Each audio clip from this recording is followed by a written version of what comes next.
لقاء محمود ماهر ومريم الخالدي المفاجئ تحول لإشاعات علاقة حب وغرام جديدة تحت أنظار الجمهور. ففي مفاجأة ما كانت بالحسبان تصدر اسم مريم الخالدي ومحمود ماهر مواقع التواصل الاجتماعي بعد لقائهم المفاجئ بأحدى الملاعب بالسعودية خلال مباراة السعودية ضد العراق ضمن تصفيات كأس العالم الأخيرة. اللقاء اللي وثقوا الطرفان بنفسهم عبر حساباتهم انتشر كالنار بالهشيم. الجمهور تفاجأ تماماً، خصوصاً أن العلاقة بينهم ما كانت متوقعة أبداً، ولا حتى ببال المتابعين أنهم ممكن يلتقوا بهالطريقة. لكن المفاجأة الأكبر اللقاء ما وقف عند حدود المدرجات. بعد المباراة شوهدوا سوا على عشاء على طاولة واحدة. محمود هو اللي دعا مريم بنفسه، وكان واضح الانسجام والضحك بينهم خلال هالأمسية اللي وصفت بالسهرة الهادية بعد ضجات المباراة.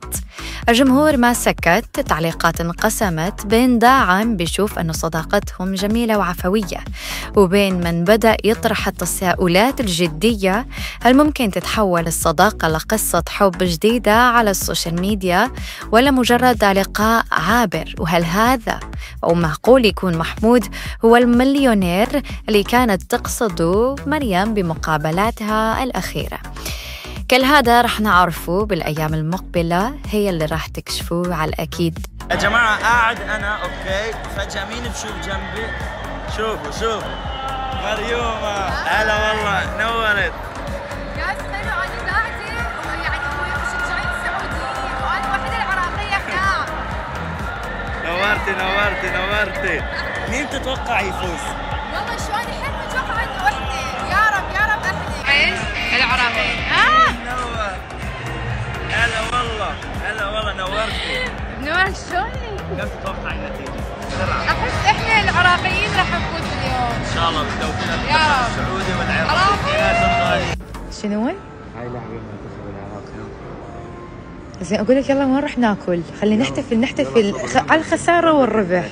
ها؟ نروح للبيك؟ وين بيك ولا شو بدك؟ ولا بدك عزوائي مثلا؟ يلا على ذوقك، وين بتودينا؟ والله شيء حلو، ارد شيء شعبي على الاخر. جينا على الوزان اختيار محمود. مريم قال بدها اكل شعبي، اوكي، فهلا انا جبت لهذا المطعم راح تدوق وتعطيكم رايها. يلا. حطيت لي اصابع ايديك ورا. قاعد شوف المنيو، الجو اجوائي هاي الاماكن، وانتم تعرفون ايش كنت احب يعني هاي السوالف الشعبيه والاكل مالتهم. شو اطيب شيء هون؟ مش كل شيء طيب، هلا خليك تجربي كثير اشياء.